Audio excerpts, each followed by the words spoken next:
బతుకులు తీర్చిదిద్ది మా భవితకు బాటలు వేసి అజ్ఞానము చీకటి తొలగించి విజ్ఞానము వెలుగులు పంచి డాక్టరులను కలెక్టర్లను ఇంజనీరులను శాస్త్రవేత్తలను ఎందరెందరో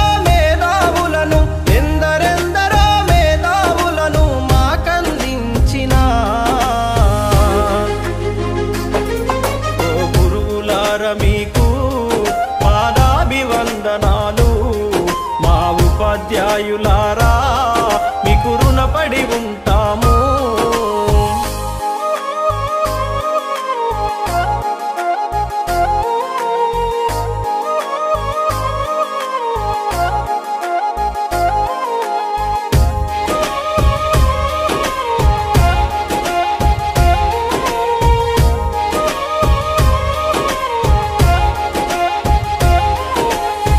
ప్రాయములో ఉన్నప్పుడు పాఠశాలకెళ్ళేటప్పుడు అజ్ఞానములో ఉన్నప్పుడు